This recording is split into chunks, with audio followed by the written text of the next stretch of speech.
Mutation. It is the key to our evolution. It has enabled us to evolve from a single-celled organism into the dominant species on the planet.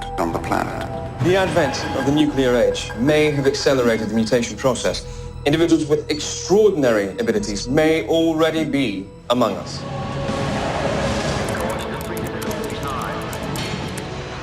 Mutation is a critical ingredient in the recipe for evolution. Mutation generates variation, differences between individuals. Mutation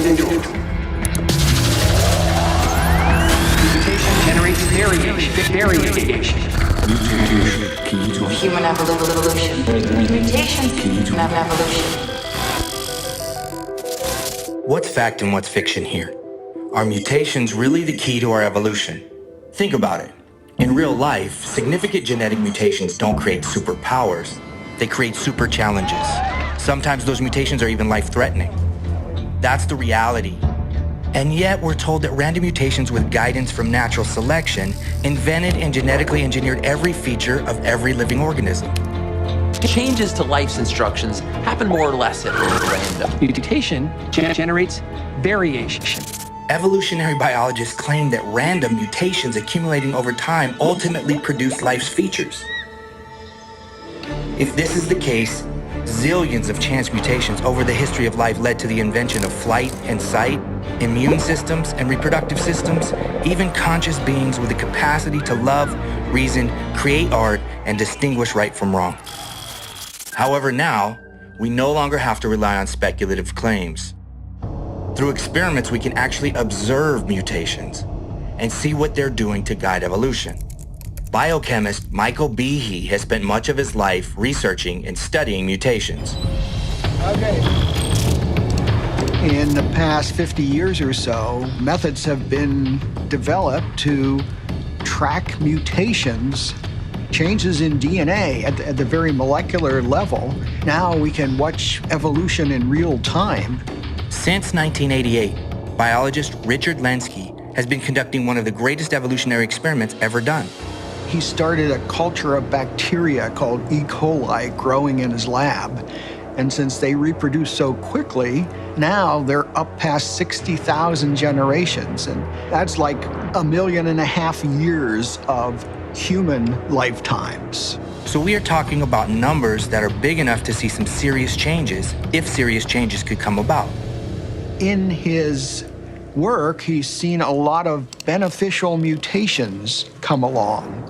But turns out that the great majority of the mutations were in pre-existing genes, and they either broke or degraded the genes. So the bacteria were evolving, improving more by devolution than by evolution. It's difficult to understand how breaking a gene can be beneficial or helpful. Think of it this way. Suppose you had a car, and the most important thing to your survival right now was the gas mileage. What could you do to improve the gas mileage of your car quickly? One thing you could do is rip out the back seat and throw it away. Back seats are helpful, but if your life depended on you getting better gas mileage right now, that would be a beneficial improvement. The problem with that, for Darwin's theory, is that ripping the back seat out of a car doesn't tell you how you make a back seat. Darwin's theory needs to show that organisms can improve by building things. And that's what has been missing in this terrific experiment. This famous E. coli experiment shows that trillions of random mutations are not capable of building anything new. By the numbers, this E. coli experiment is giant, but it's dwarfed by the size of a natural experiment involving humans infected with malaria. Every year, about 1 billion or so people contract malaria. So that's 1 billion times 1 trillion cells that are made each year on the planet. In recent decades, scientists have exhaustively studied malaria. They've seen how it evolved resistance to several of the drugs used to treat it. But what is more interesting is what scientists haven't seen. There were no new molecular machines, no new genes, and yet it had so many chances, evolutionary theory would have predicted that you'd get something really pretty impressive out of that, but it wasn't seen. And it's not just malaria. It's not just E. coli. The pattern is widespread. For Behe, this raises a serious red flag for evolutionary theory.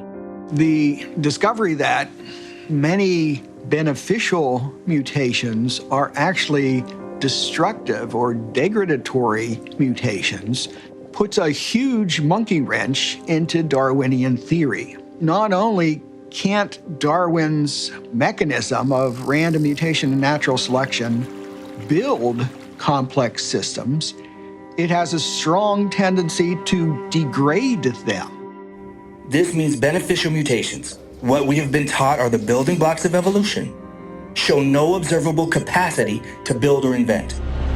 We see that overwhelmingly the good mutations come about by breaking old genes. So you're not making something new, you're throwing out something you already had. We see it in bacteria, we see it in mammals, we see it in birds, we see it everywhere that's been looked at so far. This scientific evidence completely conflicts with evolutionary theory, and that is why the public never hears about it. Only a few brave scientists have been willing to speak out, like Lynn Margulis. I was taught over and over that the accumulation of random mutations led to evolutionary change, led to new species. I believed it until I looked for evidence. So if mutations aren't the building blocks of evolution, what can explain the invention of new things like the cell, or the eye, or flight? In birds, we find all kinds of amazing interdependent features that appear orchestrated for flight.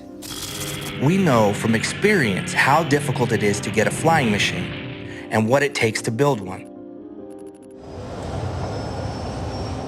We observe things like purpose and function coming from intelligent sources, not from blind material processes. So when we see design, engineering, and artistry throughout nature, shouldn't we be looking for a designer, an engineer, an artist capable of fashioning what we see? We are not materialists. We see the human soul. We experience love. We live with purpose. We fight for justice. We are the quiet majority, and we will be quiet no longer.